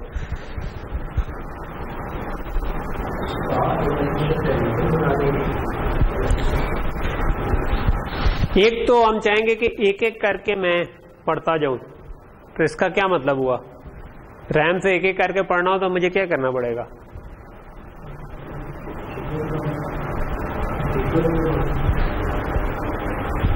फाइफल गए। रैम से अगर मैंने पहली लोकेशन से पढ़ना है तो मुझे क्या करना होगा, एड्रेस 0 देना पड़ेगा, दूसरी से पढ़ना होगा तो एड्रेस 1 देना पड़ेगा, तीसरी से पढ़ना होगा तो एड्रेस 2 देना पड़ेगा। तो इसका क्या मतलब हुआ कि एड्रेस को मुझे इंक्रीमेंट करना है, तो I need some kind of a counter. तो वो चाहिए किधर, एड्रेस पे। चलो मैं इधर लिखने के बजाय इसको एड्रेस लिख देता हूँ और इसको डाटा लिख देता हूँ। तो मुझे इस जगह पर एक काउंटर चाहिए, इसका मतलब है। सो काउंटर कैसे बनता है, एक रजिस्टर हो और मैं उसको प्लस प्लस किए जाऊं, ठीक है। सो मुझे इसको प्लस प्लस करते जाना है, कब तक, डन तो हमने निकालना है बाद में, लेकिन डन इनपुट तो नहीं आ रही ना, डन तो हम कब डन हो जाएंगे, 4 साइकिल बाद। रैम तो बड़ी है, 4 साइकिल भी तो नहीं है, वो तो रजिस्टर से 4 जो रैम है। जब तक हम रैम के आखिरी एड्रेस तक नहीं पहुंचते, ठीक है, तब तक हमें इसको इंक्रीमेंट करता रहना चाहिए, ठीक है। तो और स्टार्ट कब होना चाहिए, जब स्टार्ट में 1 आ जाए। तो इसका मतलब है ये 1 हो तो इसको तो मुझे एज एन इनेबल यूज करना चाहिए, लेकिन I need something else as well जो इसको रोके भी सही इवेंचुअली, ठीक है, कि स्टार्ट इसको इनेबल कर दे और मैं किसी तरह चलना शुरू हो जाऊं, काउंट करता जाऊं। बट आई वांट के जब ये किसी मैक्स पे पहुंच जाए, ठीक है, तो मैं इसको क्लियर कर दूं, ठीक है, वापस। लेकिन मैं क्लियर करूंगा और इनेबल आता रहा तो फिर इंक्रीमेंट होना शुरू हो जाएगा। So I need to stop that thing as well, ठीक है।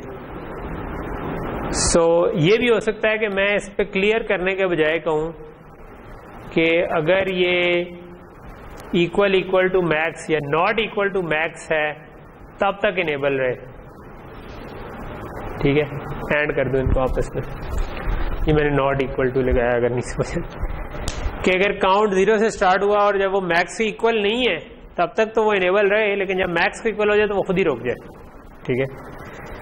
उससे एड्रेस रुकेगा लेकिन डाटा आता रहेगा, ठीक है। तो I need to do something with that as well, ठीक है। तो लॉजिक समझ आ रही है ना कि हमने क्या किया, हमने क्लियर नहीं किया इसको, हमने कहा कि यार इनेबल ही तब करें, ठीक है। अच्छा, तो क्लियर भी तो करना चाहिए ना किसी पॉइंट पे हमें, जब हम डन हो जाए। डन हम इस वक्त हम डन नहीं हुए, क्योंकि इस वक्त हम आखिरी पहुंचे। अभी एक साइकिल बाद वो डाटा आएगा, वो ऐड होगा पुराने वाले किसी डाटा में जो भी हम कहीं पे रखेंगे, और जब वो हो जाएगा उसके बाद हम डन हो जाएंगे एक्चुअली। ठीक है, तो हम इसको एक साइकिल बाद अगर यूज करें तो हम यूज कर सकते हैं क्लियर के तौर पे शायद। ठीक है, कि उस वक्त हम सब कुछ क्लियर कर दें। ठीक है, डाटा आउट के साथ क्या करें, इसको हमने ऐड करना है बार बार। तो एक हमें क्या इसमें हमें रजिस्टर चाहिए कि नहीं, क्योंकि हमने पिछली वैल्यू में ऐड करना है तो we need to store that value somewhere. तो मुझे एक तो रजिस्टर चाहिए जिसके अंदर मैं बार बार ऐड करूं। क्या ऐड करूं, इसी के साथ किसको ऐड करना है, जो भी डाटा बाहर से आ रहा है वो ऐड करके मैंने इस पे लिखवाना है। ठीक है, कब लिखवाना है, इनेबल होना चाहिए कोई या हर वक्त चलता रहे। स्टार्ट हुआ, एड्रेस आया। ठीक है, उस वक्त 0 एड्रेस आ रहा था, डाटा आ रहा था। जब स्टार्ट हुआ, सो लेट मी ड्रॉ, नहीं सॉरी मैंने फॉलोइंग एज बना दिया। ठीक है, ऐसी चीजों में ना टाइमिंग डायग्राम काम आती है। ठीक है, कि आप इधर सोचें क्या सीक्वेंस हो रहा है। सो हमेशा सिग्नल ना एज के थोड़ा बाद स्टार्ट होते हैं, तो ये स्टार्ट आया। सो एड्रेस उस वक्त क्या चल रहा था, 0। इस जगह पे जाके एड्रेस हो गया 1। डाटा 1 का कब आएगा, इस जगह पर जो था ना डाटा, मैं उसको कहता हूं D0 चल रहा था, क्योंकि काफी देर का पीछे 0 चल रहा होगा, तो D0। इसके एक साइकिल बाद डाटा 1 आएगा, इसके एक साइकिल बाद डाटा 2 आएगा, क्योंकि ये चलना शुरू हो गया ना काउंटर। ठीक है, और अगर मैंने ऐड करना है तो एडर का रिजल्ट जो होगा पहला, वो इससे अगले साइकिल में आएगा। ठीक है, ऐड 0 ऐड 1 करते करते, समझ रहे हो। तो स्टार्ट के एक साइकिल बाद एड्रेस अगला चेंज हुआ, उसके एक साइकिल बाद उसका डाटा आया, उसके एक साइकिल बाद वो ऐड हुआ। तो हमें इसको कब इनेबल करना है, ये अब क्वेश्चन बनता है।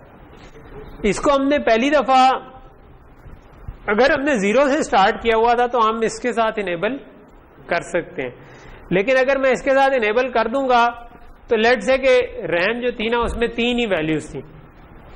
ठीक है, 3 तक ही मैंने जाना था, लेट से वो मैक्स जो था ना वो 3 था, लेट से।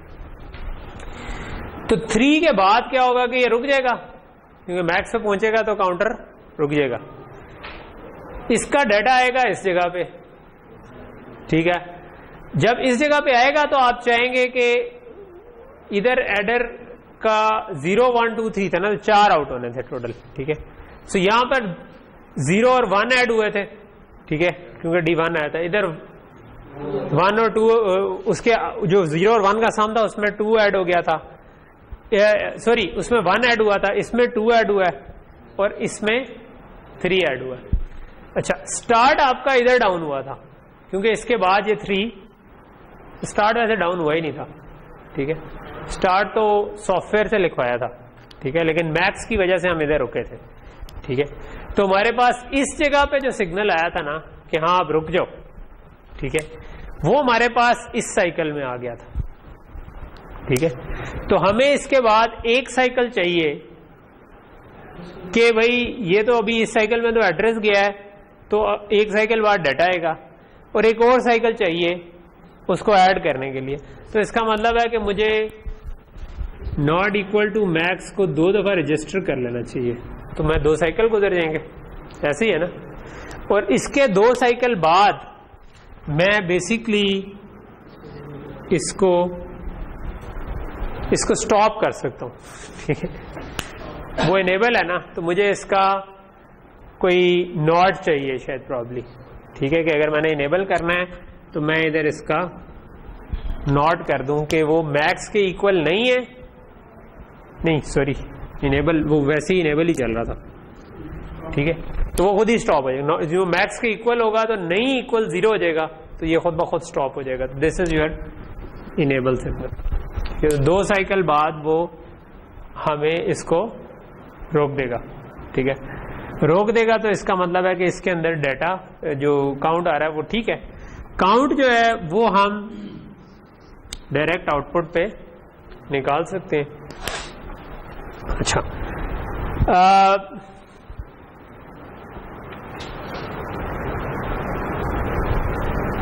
तो ये हमारा एक क्रूड सा सर्किट बन गया, लेकिन हम चाहते हैं कि डन भी बाहर जाए।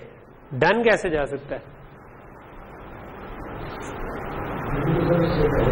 जब यहां पर हमारे पास सिग्नल आया है, इसका नॉट बेसिकली डन हो सकता है, क्योंकि ये तो आ रहा है ना कि नॉट जब तक मैक्स को नहीं पहुंचा उस वक्त इनेबल हो, तो इसका उलट जो होगा कि जब ये डिसेबल हो जाएगा इसका मतलब है कि हम डन हो गए। ठीक है, उस डन के ऊपर हम वैसे और क्या कर सकते हैं? बेहतर होता है कि हमारी आउटपुट रजिस्टर्ड हो, तो इसमें कोई हर्ज नहीं कि एक आध साइकिल लेट भी हो जाए, प्रोसेसर नहीं पढ़ना है तो हम इसके आगे भी एक रजिस्टर लगा दें। ठीक है, ताकि हमारी आउटपुट रजिस्टर्ड चल रही है, क्योंकि ये तो रजिस्टर से ही आ रही है, ये भी रजिस्टर से आ रही है। इट्स नॉट नेसेसरी, क्योंकि एक ही गेट का डिले आ रहा है तो कोई इतना बड़ा साइंस नहीं है, लेकिन इट्स बेटर। तो जब हम डन हुए तो हम ये भी कर सकते हैं। अच्छा, ये बन तो गया वैसे, ठीक है, डन मिल गया, लेकिन अब ये है कि मैंने एक दफा इसको चलाया तो ये पूरा चलेगा और मुझे ये सम दे देगा। लेकिन जब ये सम दे देगा उसके बाद नेक्स्ट टाइम जब मैंने चलाना है तो काउंटर तो मैक्स के ऊपर फंसा होगा। ठीक है, सो उसका क्या करूं? और अगर मैंने दूसरी दफा चलाना है तो इधर तो पहले से एक काउंट पड़ा होगा, तो इसको तो 0 से सम होना चाहिए था। ठीक है, तो वी नीड समथिंग कि हम इसको क्लियर कर सके इन दोनों को। ठीक है, सो मुझे क्लियर चाहिए इसका भी और इसका भी। ठीक है, एक तरीका उसका ये हो सकता है कि मैं बाहर से एक क्लियर का सिग्नल बना दूं जो कि मैं इन दोनों के साथ तय कर दूं। 2 ही रजिस्टर हैं, मे भी उसको as a reset, soft reset कह दूं कि वो इन सब को ही रीसेट कर देता हूं। हाँ, नहीं, स्टार्ट तो इनेबल भी बन रहा है ना इस रजिस्टर का। नॉट ऑफ स्टार्ट से कर सकते हैं, ये कर सकते हैं कि हम नॉट ऑफ स्टार्ट से कर दें। ठीक है, कि जब स्टार्ट 0 हो तो हम इनको रीसेट स्टेट में रखें, जब स्टार्ट हुआ तो ये चल पड़े। ठीक है, तो what we can do is के हम फिर प्रोटोकॉल ये होगा कि जिसने इसको पढ़ना है वो स्टार्ट 1 करे तो ये पूरा चल के कर देगा, इसको रीड कर ले, उसके बाद स्टार्ट को 0 करे, क्योंकि अदरवाइज फिर सब कुछ क्लियर हो जाएगा। तो हम नॉट ऑफ स्टार्ट को इन सारे रजिस्टर्स का रीसेट बना सकते हैं। ठीक है, तो मैं कह सकता हूं कि नॉट ऑफ स्टार्ट जो है ना, ये मेरा रीसेट है इस ब्लॉक का। ठीक है, तो यहां तक चीज क्लियर होगी। ठीक है, तो आई थिंक हमारे पास टाइम है कि नहीं है? 5 मिनट रह गए। तो 5 मिनट में हम इसको कोड तो कर ही सकते हैं ना। ठीक है, छोटी सी RTL लिखी, एक छोटा सा प्रोजेक्ट बनाया जिसमें मैं ये ब्लॉक, ये हमारा ब्लॉक होना चाहिए ना, क्लॉक रीसेट इसके अलावा होंगे बाहर से। ये छोटा सा, let's try this out. Let's say 3 minute में मैं कितना लिख पाता हूँ, एंड उसके बाद हम देखते हैं। नया प्रोजेक्ट बना लेते हैं, उसी को IP बना लेंगे। ठीक है, सो मैं कहता हूँ कि ये हमारा जो है ना, इसको क्या करें, एक्यूमुलेटर कह दें या VRAM सम, कुछ इस तरह कहते हैं। ठीक है, RTL प्रोजेक्ट है और बोर्ड्स में जाना है हमने, और एक मिनट, ओहो, टास्क मैनेजर खोल लिया।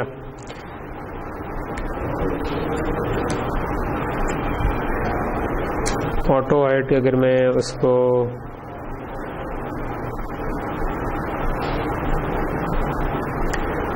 तो अब ये ज़रा बड़े हो गए हैं, अब मुझे ज़ेबो इस पर नज़र आ जाना चाहिए।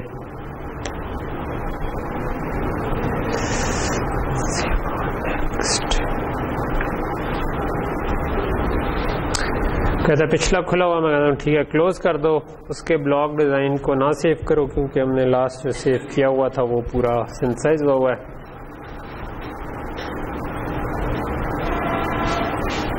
ओके सो हम इसके अंदर क्या करते थे, क्रिएट फाइल वेरिलॉग, क्या नाम रखें जी इसका, brm sum .p finish। कोई मैं पोर्ट डेफिनेशंस खुद नहीं डालना चाहता। यस ओके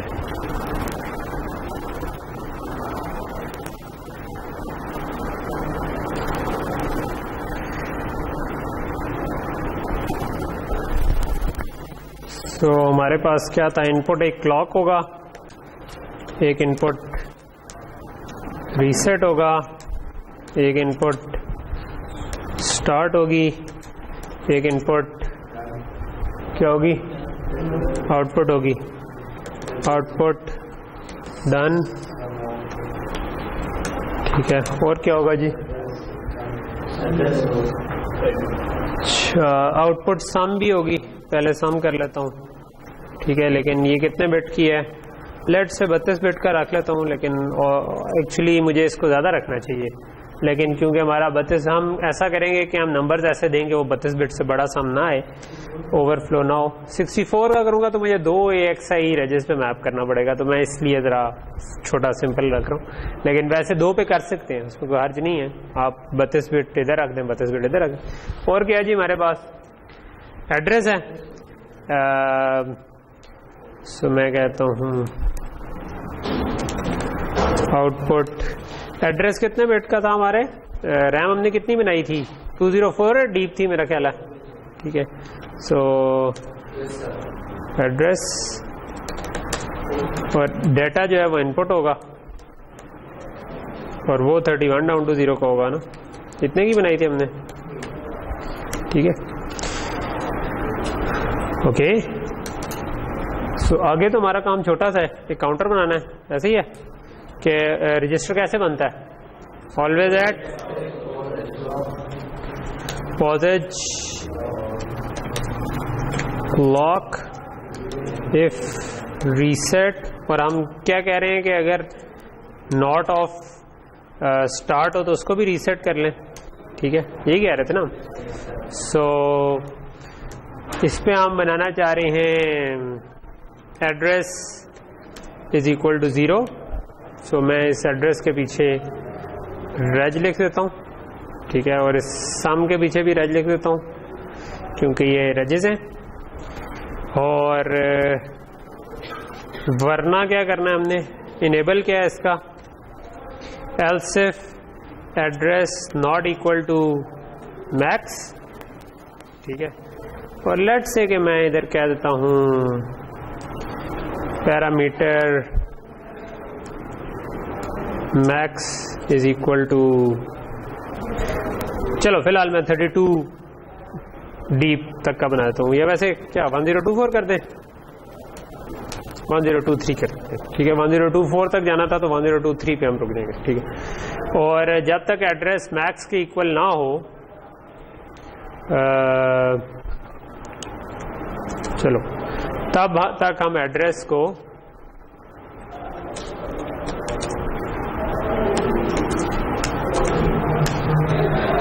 ये हो गया। और क्या करना था हमने, दूसरा काउंटर बनाना था। ठीक है, दूसरा काउंटर बना देते हैं, ऑलवेज एट पॉसेज क्लॉक। अच्छा, इसको भी हमने स्टार्ट के नॉट पे क्लियर करना है, और इफ रीसेट और नॉट स्टार्ट तो sum is equal to 0। Else if कब इनेबल इसका कब है, ये हमें कुछ बनाना पड़ेगा। ठीक है, सो मैं कहता हूँ इनेबल सम, उसका नाम रख देता हूँ। अगर वो आ रहा हो तो sum is equal to sum plus 1। ठीक है, मुझे ऊपर कहीं पे रेज बनाना होगा, इनेबल सम, ठीक है। और लेट से कि मैं एक रेज बना देता हूँ इनेबल एड्रेस का भी, क्योंकि और एक और रेज बना देता हूँ इनेबल एड्रेस अंडरस्कोर आर, तो मुझे 2 दफ़ा रजिस्टर करना है। तो मैं ये वाली जो चीज़ है ना, इधर मैं डाल देता हूँ इनेबल एड्रेस। और इनेबल एड्रेस क्योंकि ये कब इनेबल होगा, जब ये जो इसके अंदर हमने कंडीशन रखी हुई थी ना, ये वाली, तो मैं ये कह सकता हूँ कि always at static enable address is equal to this thing, ठीक है। तो ये जो कंपैरेटर था मैंने इसको अलहदा ले गया क्योंकि मुझे उसकी रजिस्टर्ड वर्जन चाहिए, ठीक है। और इसके बाद मैं ये कर सकता हूं कि always at pos clock, let's say 2 register मुझे बनाने हैं, नॉट ऑफ स्टार्ट। तो मैं क्या करूं, मुझे एक चाहिए कि टाइम हो गया, अच्छा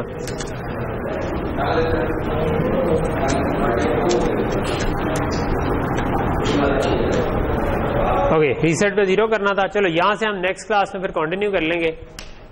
हो सका तो मैं इसको नहीं, चलो उसी में ही आईपी बना लेंगे। मैं आईपी बना के एक और प्रोजेक्ट में इसका सेंसस लगा दूंगा ताकि हमारा वो टाइम ज़ाया ना हो जाए, ठीक है। तो ये समझ आ रही है ना कि बिल्कुल इस तरह कर रहे थे, तो इसको नेक्स्ट क्लास में इंशाल्लाह कंटिन्यू, ठीक है।